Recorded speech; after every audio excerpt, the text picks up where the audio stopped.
So you want to be confident? I hate videos that start like that. But really, guys, I thought of everything imaginable. That is all I could come up with. So that's how I'm going to start my video. You guys want to learn about confidence? Hello, everybody. It's Farah, the Hippiearab Podcast, also known as Uncomfortable Truth. Today I'm going to be making you so uncomfortable. That is the goal. Well, that has always been the goal, like forever and ever. And it will always be the goal. Some people in the comment section are always like, what you said made me uncomfortable. I'm like, wow, I'm so glad you reached that conclusion. Read the title of this podcast. It doesn't take 2 brain cells to figure out why that is. Okay? But no, really, I want to make you like shaking in your chair. Not in that way, but you get the gist. So today we're going to be talking about confidence. Now you might be thinking, what type of... Yes, I have confidence in the fact that I can speak. What confidence can I learn from this vase? First of all, that's a very good resemblance that you picked up. I do look like a china vase. It was intentional. Second of all, okay, it's exactly the fact that I show up like this and speak the way that I speak that signifies just how much confidence I have. Now, the question is it misplaced confidence? Confidence that was put in the wrong arena? Maybe, but I haven't. That's all that matters. But today, more than anything, honestly, I'm here to give you a different perspective of confidence because I don't know about you guys, but when I come on YouTube and I search up confidence, how to gain confidence, how to build up your confidence, it's very superficial stuff. It doesn't really go that deep. It's all like work on things that you're good at, build up your habits, go to the gym and exercise, yada, yada, yada. And all is good, right? I mean, that is part of the truth, part of what constitutes, building confidence. But that's a very small part of the picture. In my opinion, that's kind of like the extra stuff that you do at the top. I think that confidence comes in 2 forms. There's external confidence and there's internal confidence. Now, I'm going to be talking about that a little bit more deeply later in this episode. But first of all, let's get some misconceptions out of the way, okay? First of all, the loudest person in the room does not signify confidence. And I know it's ironic because I'm loud, but I'm just saying in general, we often associate the loudest person in the room or the person that's dressed in this really daring fashion to be the most confident, daring person in the room. They have the most confidence. They're brave enough to do what they do. But that's, people attribute it they're a symbol of confidence. You could say they radiate confidence, they have confidence, sure, but they're not a symbol of it. And we often misassociate that or misassociate. Guys, imagine I said that correctly. I have the confidence that you can imagine that. What I'm trying to get at is I think we have this skewed image of confidence that it's really just an outside thing. You show it on the outside and you see people having it purely on the outside. But I'm here to argue that there is such a thing as modest confidence. Confidence that doesn't scream look at me, even though I do that sometimes. It's more so confidence that's so instilled in a person that they don't even have to prove it to anybody, but everyone knows that that person is confident or that person is really well situated within themselves. They're very comfortable within themselves. They're comfortable being who they are. That is what the modest kind of confidence is. They don't have to prove it to anybody. It screams on its own without them having to do the screaming. And this kind of confidence that I'm talking about isn't even about confidence. Now, this is going to shake your world. No, it's not. But I wanted to make this video about confidence, and I was. I was literally researching about confidence. I was like, confidence. But like, the more I dug deep and the more I read and saw and heard and listened, the more I started to understand that the conversation was never about confidence. Confidence is like a part of the picture, but it really was never about confidence. Or I guess the confidence that we kind of discuss or we think of when we talk about confidence, that like calm, that reassuredness in yourself, being like really comfortable in who you are. It was never about confidence. I think it was more about self-esteem this entire time. And of course, no one's going to tell you that the base underlayer and like the fundamental foundational structure, and it's like integral to confidence, is your self-esteem. And we brush off self-esteem like self-esteem, yeah, whatever, but confidence is like 1% of the picture. Self-esteem is where the juice is at, guys. And I'm going to be talking about self-esteem today in hopes that you understand the link between self-esteem and confidence, because they're almost like interdependent. I would rather say confidence is dependent on your self-esteem. Now, as much as we like to talk about confidence and self-esteem and like this picture of the inner workings of the human being and like our psyche and everything, I think there's something that we miss a lot. And we don't talk about this side of things because it's almost like contentious.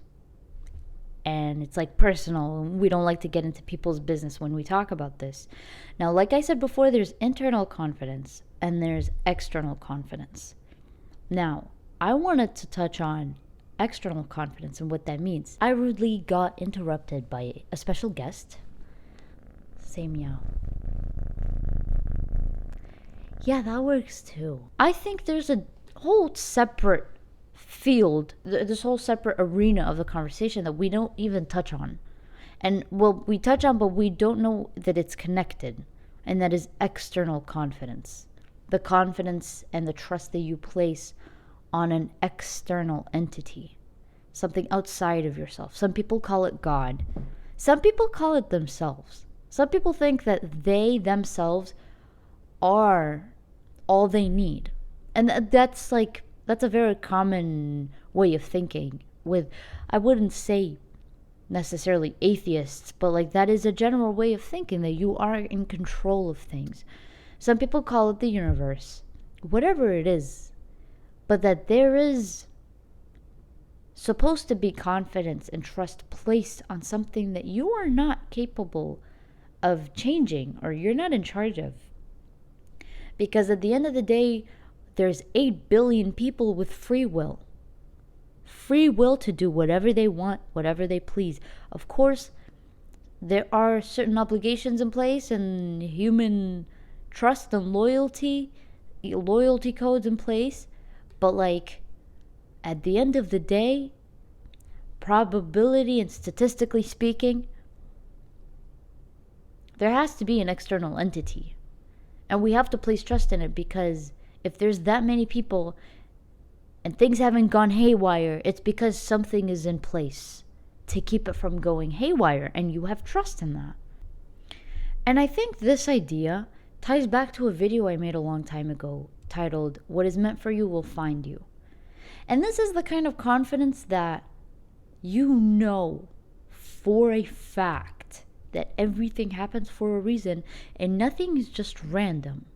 Because if everything was just random, your sense of purpose is going to be a little bit shaky. It's going to be hard to navigate with purpose and with a calm that everything is going to be fine.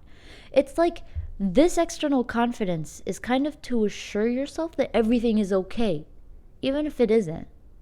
But like, your brain won't really function all that well if it doesn't feel like everything is okay. It's going to be like overworked or exhausted trying to take into account every single thing that could go wrong. Unless you just tell it everything is okay. Everything is fine. Everything is taken care of. But you're not the one in charge of that. And so I think this external confidence is what a lot of people miss when they want to talk about confidence. And it's even when you do something that was not planned, but that it had a purpose. You have confidence that what happened had a purpose and that it serves you.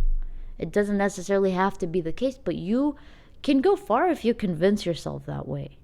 And it's not really a fake it till you make it thing. It's more like when you're confident in yourself and you're also confident about the external entity that you place your trust on, these two come together, you feel like you can do practically anything. And I'm not going to sit here and tell you you're going to be unstoppable. No, we have our human limits, unfortunately. I tried. But it's just combining these two, I think, is what makes you almost truly, in a way, unstoppable.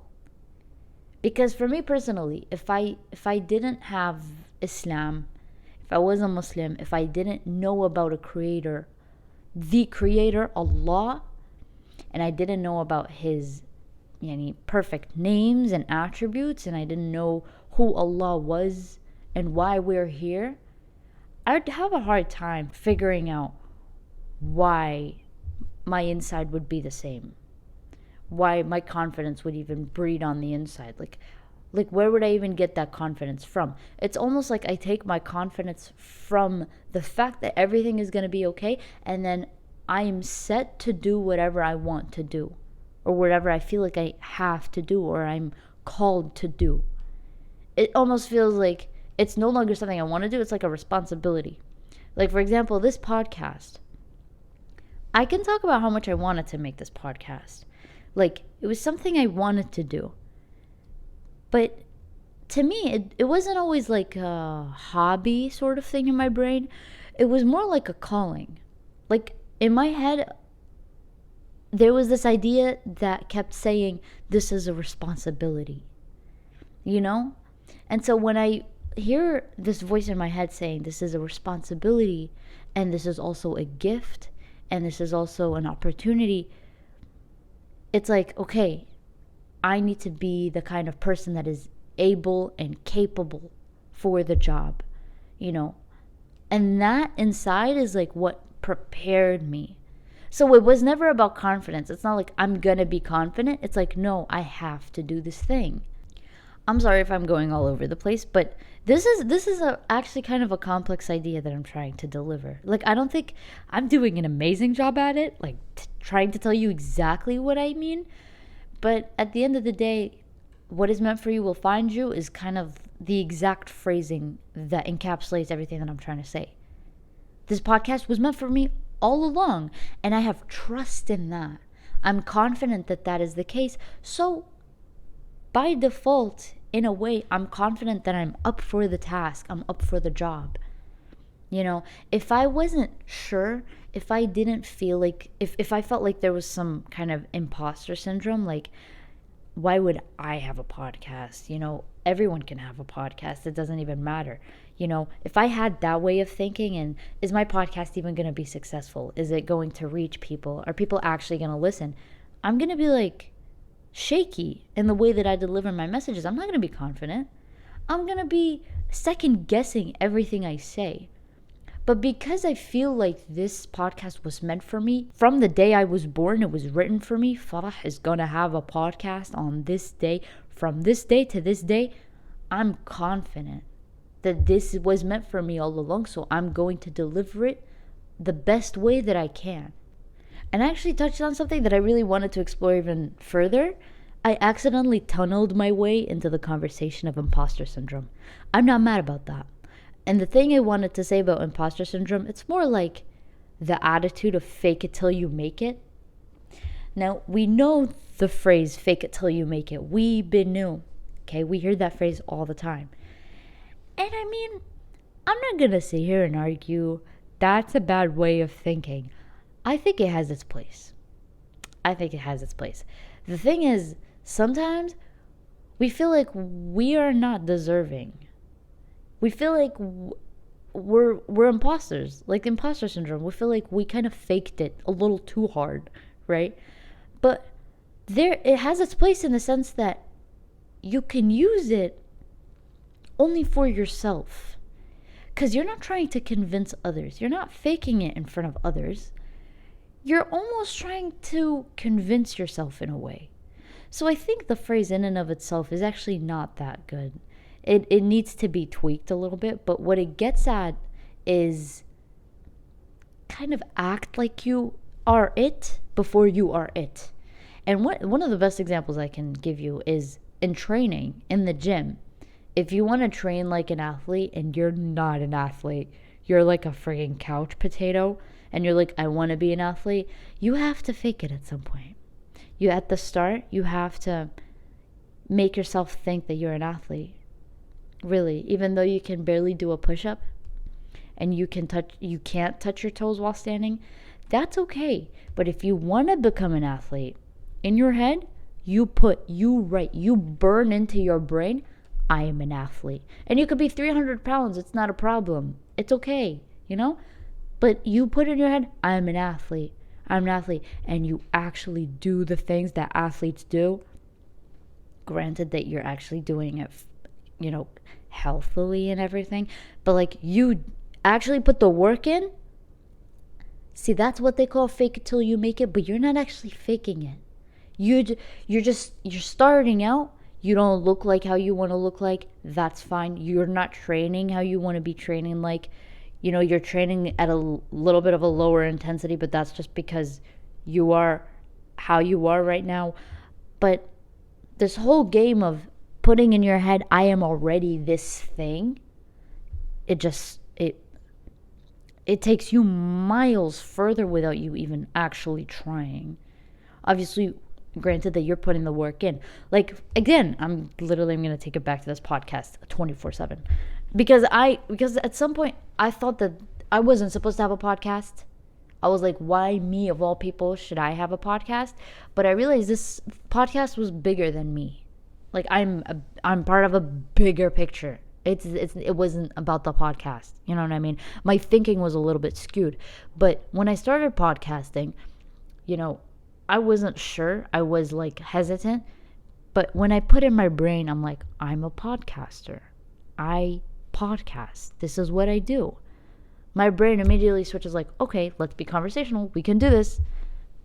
It's not lying to yourself per se. It's just telling yourself you are something and then doing exactly what those types of people do. Like I am a nutritionist. No, that's a bad example. Don't do that. I tried counting macros. That's not fun. But you get what I'm trying to say. I'm an athlete, you go train like an athlete. I'm an architect, you go draw up a really bad picture of a house. Okay, it works in some things and not in others, but I hopefully get what I'm trying to say. Moving on. Now I want to talk about internal confidence. Now, I'm not going to be talking about confidence. I said that before. I'm going to be talking about self-esteem. And here's the one thing that I learned that I didn't know, or I guess I didn't think about too much. In Arabic, self-esteem is called taqdeer al-dhat. Taqdeer al-dhat. And that is almost like yourself, right? Self coming from self-esteem. And esteem is when you hold something in high regard. But in Arabic, I think it is said a lot more neatly. It encapsulates a lot more. And it's taqdeer. Taqdeer that. Taqdeer means giving value to. The value of. So if you translate it directly, it's like the value of the self. And that's so much nicer than self-esteem. Self-esteem, in essence, I read this from a book somewhere. I'll tell you guys the definition, and then I'll tell you what I think. So I read yesterday that self-esteem is a dynamic, subjective event rather than any static, tangible thing that can be directly and easily observed and measured. This is by Gail Lindenfield, I'm guessing, UK, from a book that I read yesterday, literally titled Self-Esteem. That was the title. Really cut to the chase, she's not playing games. But I really like that definition. I love it.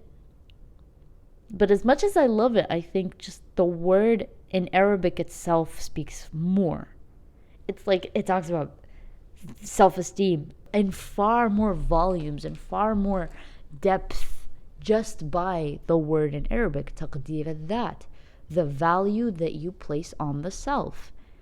Now that goes to say, how do you value yourself? What do you think about yourself? Let me be the person to say, and this, I don't know if it's gonna make you uncomfortable, but is important for you to ponder. And it's the fact that what you think about yourself is like one of the most important things that you have to address. If you're gonna address self-esteem, if you're gonna address the value of yourself and what you contribute and even who you are, but what you think about yourself is almost directly associated with your quality of life. Because if you don't think nicely about yourself, if you talk bad to yourself, if you don't hold yourself in that high regard and you don't respect yourself, and you think you can respect people, that's okay, but when you're with yourself, you're honest and you're brutal and you're cruel, if you think you can do that, then you're abusing yourself. This is called self-abuse. You're hurting yourself and you're kind of like making your home is your body, an abusive home. It's like an abusive household, but you are the household. That's why self-talk and, this, I guess, rising popularity of self-love, but, I don't think have the right image of self-love. Self-love, guys, is not spending $300 on skincare routines and stuff, okay? That's not what self-love is. Self-love is really, it's deep internal work that will make you cry sometimes, okay? That will leave you a little bit confused and you have your wounds exposed and open, but you have to heal them. That's what self-love is actually doing the work to heal those wounds. But it's a process because you first need to identify what the wounds are. And then you have to know what is the best way to heal those wounds. And then you have to put the time and effort in to heal those wounds, which can take up to months and years for some people, depending on what the wound even is and who the person is. It's like, that's what self-love is literally showing up for yourself. And that's directly associated with how you think about yourself and how you talk to yourself. And I know this is all hippy-dippy sometimes, Me personally, when I used to listen to this stuff, when I used to hear this stuff, people talking about self-talk and self-love and self-respect and all of that, I was like, that's really stupid. That's dumb. It's not like it's dumb. I'm just like, that's hippy-dippy, and I'm not playing with that stuff. That's just like, it's too romanticized for me. You know what I mean? That's because they did romanticize it. But I think that when you understand the true essence of it, when you understand the importance of it, because at the end of the day, who do you have? Yourself. Yes, you can have all of these people, but you really, in essence, you have yourself. I mean, for us Muslims, we have a lot. We know that we're not alone, but for everybody in general, if we're going to speak in general terms, at the end of the day, you only have yourself. And so if you only have yourself, who are you spending your time with yourself? Who is that person that you're, sitting with when you're by yourself? So that's why, in a way, and this is going to sound really sad, but you have to find a way to be your own best friend. Like, you can talk to yourself. You can think, ambitious things with yourself and be encouraging within yourself. Like, you are a self-feeding system, with a positive feedback loop. Like, you can do it on your own. Obviously, people are there and they can help you and everything. And that's beautiful. It's a beautiful thing to have these relationships with people, because you can make something way bigger and something much more creative and outside of what you imagined. But at the end of the day, you do have to be self-reliant. That is what a person with high self-esteem is that they're self-reliant. They trust themselves. They can depend on themselves. They know that they will be there for themselves. They're not going to let people step over them and put themselves aside for other people. No, if they need something, if they are in desperate need of something, they will do the uncomfortable task of canceling things to show up for themselves. And that's not selfishness. So many times I see people correlating that with selfishness, like showing up for yourself is being selfish.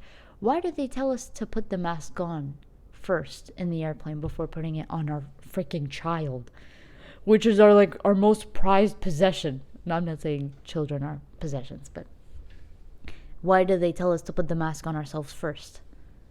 Because if you don't help yourself first, how are you gonna help people? And it's a really harsh truth, and I hate to be the one to say it. And it's honestly, when you say it, it doesn't feel the same as having experienced it.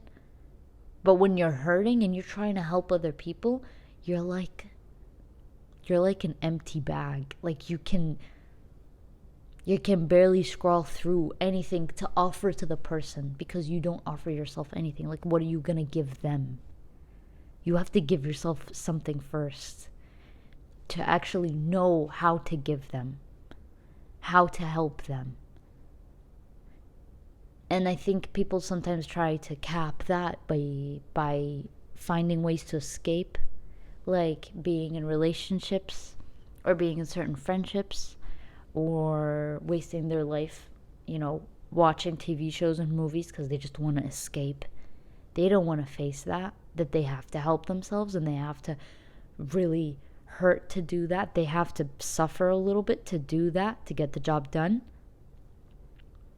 But the problem is, if you don't do it and you put it off and you do these forms of escape, you end up hurting people, not just yourself. Especially if it involves other people, like relationships, you end up hurting people, not just yourself. Opposite of when you try to help yourself and then you are able to help people. It all starts with yourself. But like I said before, it's also the external factor that what is meant for you will find you.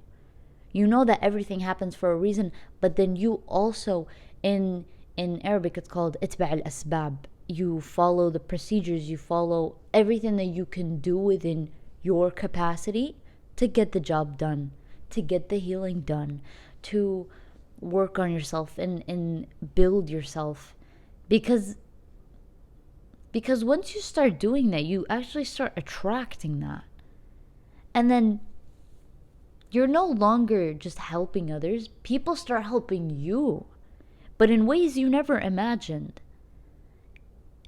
And it doesn't get more beautiful than that, by the way, because when you're trying to build yourself and you find other people building themselves, and then you start to build yourself together, like that not only, by the way, breeds confidence, like it builds your confidence like nothing else, but like it's just one of the most beautiful things that like a human society can do. Now, when I was reading this book yesterday, the one literally titled Self-esteem, that's it, that was the title. It was talking about characteristics of people with high self-esteem. And I found it fascinating, because I thought that, people differ. Not everyone is the same, that's true. But I think it really does come to show that self-esteem is like a truth. It's like a thing, a one-of-a-kind thing that people share, and it like shows up differently in people, but it also brings out the same traits. Like a person with high self-esteem is not agitated. They're not anxious. They're not impatient. You like they're not jittery and they're uncomfortable. Like when we picture self-esteem, high self-esteem, a person who values themselves, we don't picture that. We picture someone who's calm, someone who is self-assured, someone who is assertive, someone who cares about their well-being, who eats well, sleeps well, exercises, who meditates or prays, who cares about their internal alignment, their body, mind, and spirit. They actually take care of these things. We think about all of these aspects because we think of essentially a person that is healthy. So, yeah, I would say that self-esteem does show up differently in different people, but like in the end, it's the same thing. It like radiates the same way in people. And not only that, it's not even about the person with high self-esteem, but it's also about how people around a person with high self-esteem, how they feel. People usually feel calm around a person with high self-esteem. They feel calm, they feel safe, they feel stimulated, like they don't feel judged in any way. They feel like they're being listened to, they're valued. Because at the end of the day, a person with a high self-esteem, like I said before, in Arabic it's taqdeer al-dhat, placing value on the self. But also, in turn, you're not just placing value on yourself, you're placing value on other people too. You're respecting yourself as much as you respect other people. That self-talk starts to translate into how you even talk to other people. Because if your self-talk is negative, expect it to come out on a person negatively at some point. You're intimate with someone and you let out a really hurtful comment to them, expect that to happen if you do that to yourself. Whereas vice versa, if you talk really kindly and nicely to yourself, that's all you have to offer to people because you already offer that to yourself. Now, I talked about the characteristics of people with high self-esteem and how others feel around a person with high self-esteem. But I also wanted to talk about why personally I think that we are in, I was gonna say a confidence epidemic, but if anything, it's a self-esteem epidemic in Generation Z. Now, Generation Z takes the hit for everything. Honestly, we insult ourselves more than people insult us at this point. Like, we're just chilling, vibing, but we're also trying to survive. But like, we're doing fine. We're doing great. But also, we have something that not many generations had, and that is the beauty of social media. Okay, social media, I don't want to be the grandma, but I think is the root problem of most things. No, look, social media has its perks, okay? I think, like anything, it has its advantages and disadvantages. I think it could be a beautiful thing. Like, for example, I can't be doing any of this without social media. So, like, at the end of the day, it has a lot of good to offer. But then some people use it for destructive purposes, but unknowingly so. They don't go on it intentionally saying, I'm going to use this destructively to abuse myself. No one thinks like that, hopefully. Okay, not many people think like that, I should say. Unfortunately, when we don't cultivate our feed strategically, when we don't think about the little pieces of content that we're consuming, it can start to build up and start to make its way into our brains, and comparisons can start to take place. And so then we're like, why do I feel like this? Why do I feel so incompetent? Why do I feel so ugly? Why do I feel like I'm not doing enough? Why do I feel like I'm not a good Muslim? Why do I feel like I'm not a good student? Why do I feel like I'm very unathletic? Why do I feel like a couch potato, even though I haven't laid on the couch for a month? Why do I feel like this? There's so many freaking questions that start to pop up because what we're seeing is like the highlight. And it's not even necessarily the highlight. We're just seeing other people leading different lives. I don't like to say it's like the highlight reel, everyone posting their best. No, right now people are starting to post their mediocre posts, and they're even posts highlighting their weaknesses, and I like that. But it's not even about that. Let them post their highlights. It doesn't even matter. It's how you choose to interpret it. If how you choose to interpret it is, this is how I should be, and this is the standard, this is the ideal, I have to be like this. It's like, why do you even think like that to begin with? There are deeper issues, love. Okay, if that's how you're thinking. No, but if comparisons are taking place, you probably were compared at a younger age. I mean, I don't want to be the person to say childhood trauma, right? Trauma, by the way, is a very polarizing term. It's like that term that either brings people in or really drives people away. And I used to be the kind of person that used to be driven away by the word trauma, because I was like, guys, get over yourselves. Stop it with the freaking trauma. Like, go get help. But as I honestly go further in this life, the more I realize people have different backgrounds and people had different childhoods, and the way they were brought up is just different. And so it's not my place to say, guys, get over yourselves. It's not. It really isn't.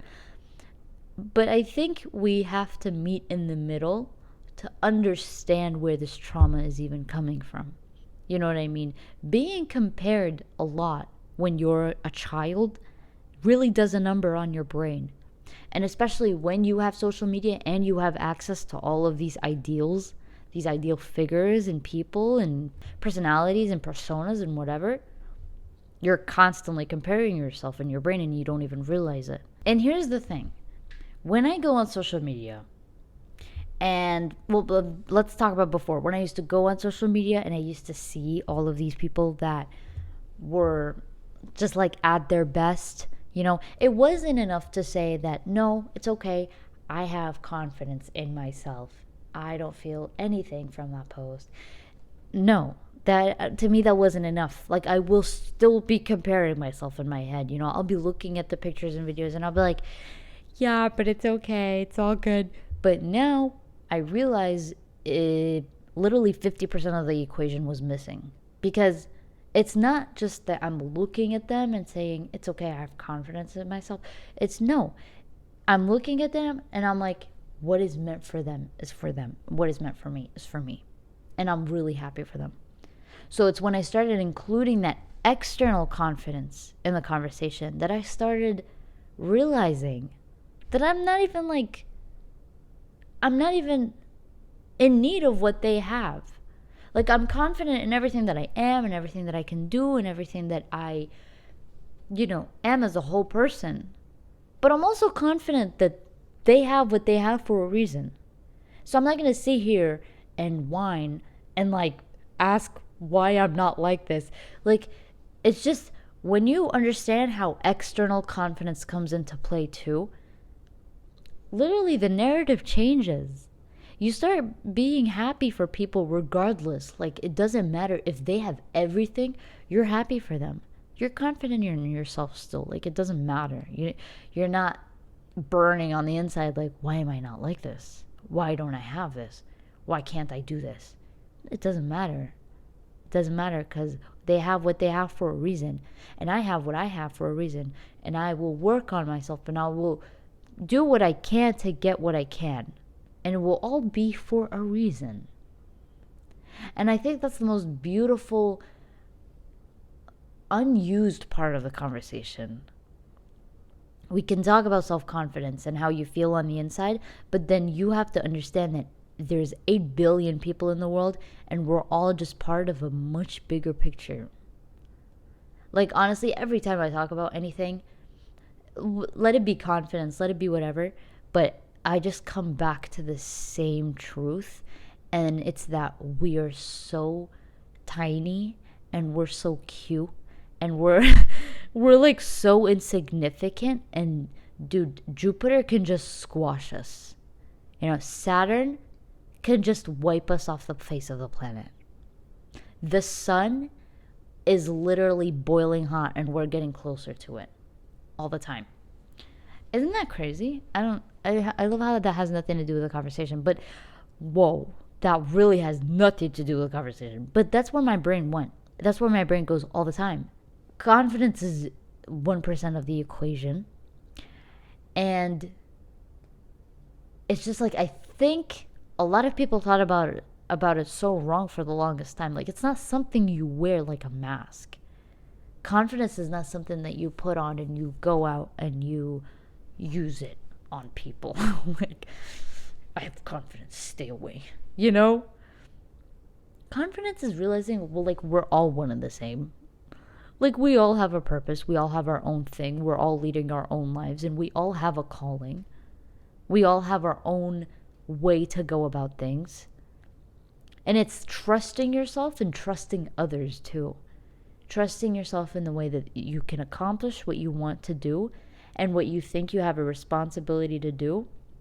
And then trusting that other people have the same. Other people are doing what they need to do. And I don't know, it's just like so nice when you put it into that perspective of everyone is here for a reason. Everyone is doing what they're doing for a reason. It always goes back to that truth. Everything happens for a reason, you know, and what is meant for you will find you. Whoa, that was intense, guys. I might cap it off here, actually. I want to do a semi part 2, you could say.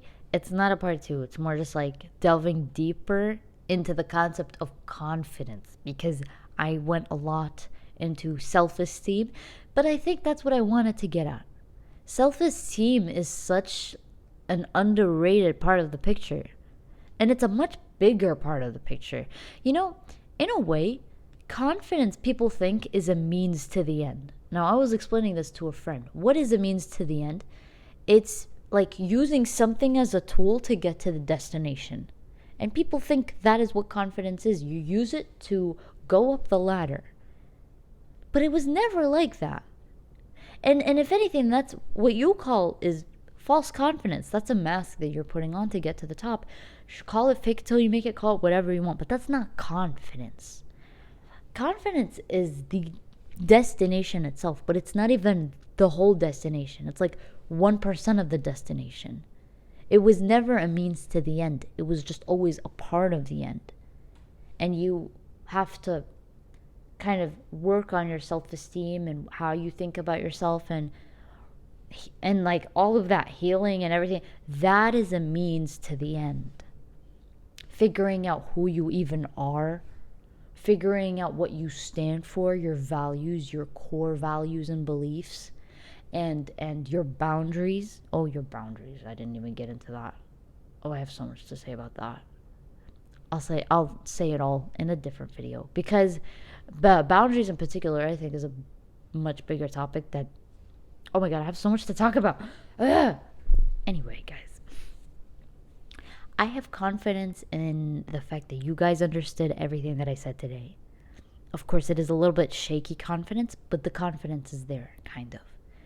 So I'm gonna cut it off here, and you guys tell me what you think about the whole idea of internal confidence and external confidence, because in a way, you know, I think they're related, but like sometimes they're portrayed as worlds apart. Like, what does believing in an external entity have anything to do with your confidence? You know, but I really, once you start to think about those two in a setting where confidence is needed, it's like it all starts to click. Like, if you're giving a presentation and you're nervous, you know, but like you have trust in yourself on the inside, I feel like that's not enough. Like, you need to trust. Like, what is happening, and everything is gonna unfold how it unfolds, whether you like it or not.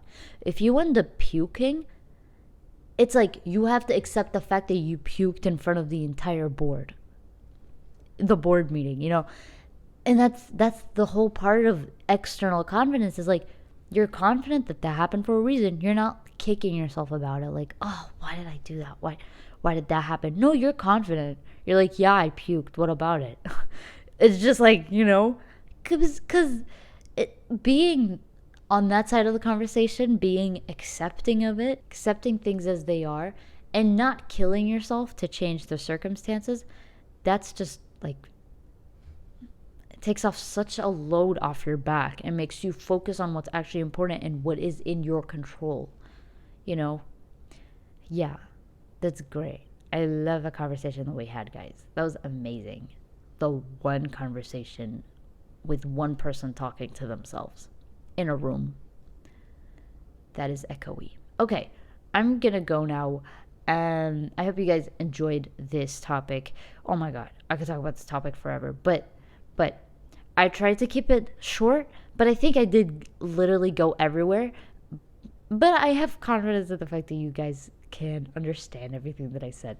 Okay, I'm gonna see you in the next episode, and until then, you have an amazing day. Bye bye.